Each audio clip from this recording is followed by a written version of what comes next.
So, hi, I'm Cady McClain, and I'm very excited to be playing the lead role in Shirley Valentine at Cape May Stage. It is a one-woman show. It is a 41-page monologue, 2 acts, 2 hours, and it is the biggest challenge of my life.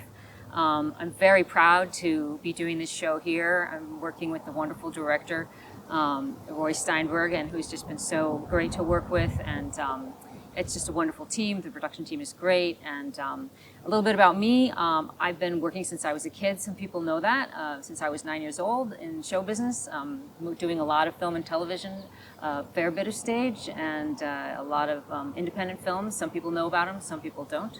But that's indie films and soaps. And I have 3 Emmys for my work on daytime television.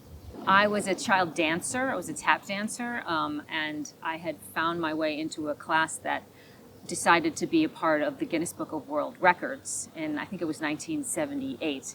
And so I was one of hundreds of tap dancers on a big football field, and it was televised, and as the camera went by I saw myself on TV, and then there was a girl in my class, my tap class, who was doing commercials, and I was like, that's so cool, that's so great, I want to do that, I want to be in the TV with the Kool-Aid Man.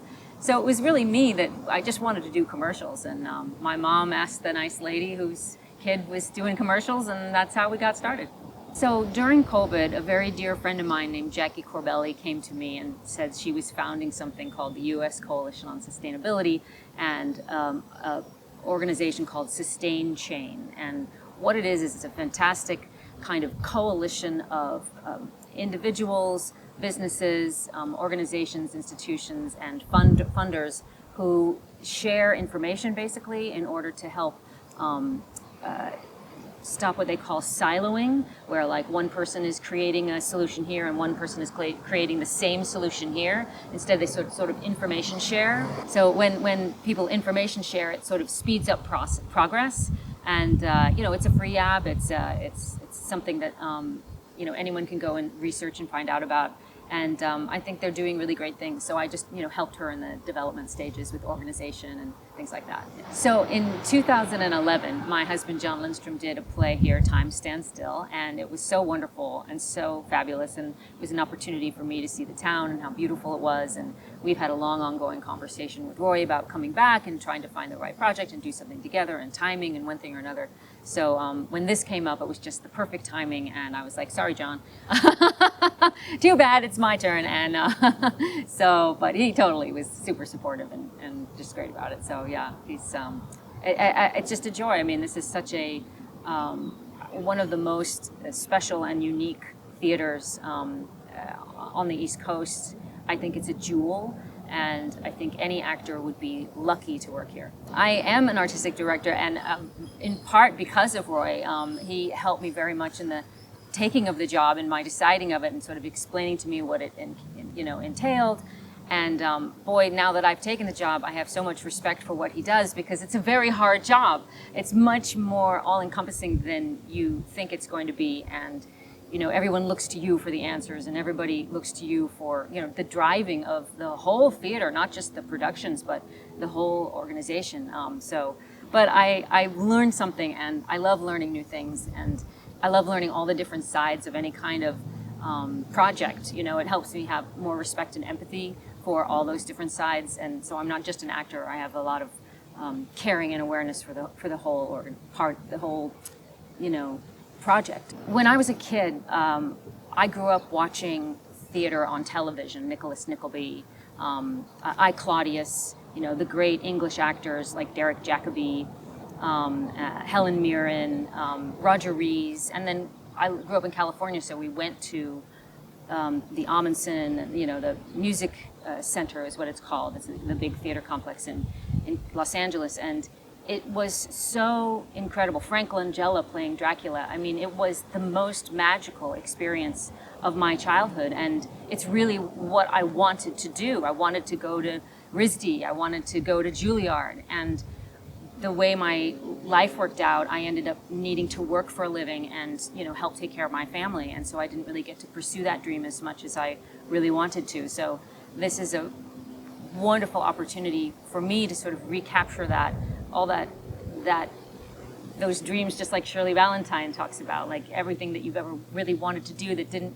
get used, you know? And so now I'm finally getting to use that, those gifts and those muscles, you know, that life that's inside of me here in doing live theater. And yes, sometimes it's terrifying, and sometimes it's, you know, just glorious to have that relationship with the audience, and it's live, we're talking to each other, you know, we're communicating, it's happening, it's all happening together as a group. It's not just me, it's everyone. And so that part of it it's just a thrill. Like I say to Roy all the time, it's a dream come true. It's a terrifying dream, but it's also, you know, nothing that's worth doing doesn't come without a whole lot of fear, I think. And, you know, we just have to leap, and the net will appear.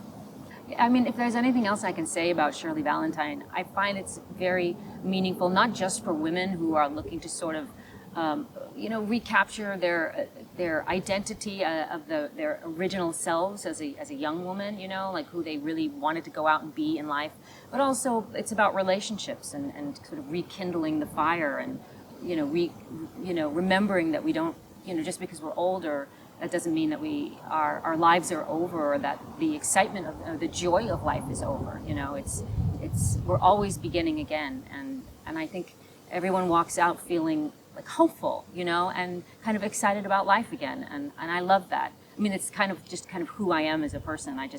I love inspiring people and giving people hope and making them feel good and feel deeply, and you know, so that's why I took the part. It sounds so self-promoting, but, you know, I am very proud to be the only woman who's ever won 3 Emmys for 3 different roles on 3 different shows. It's kind of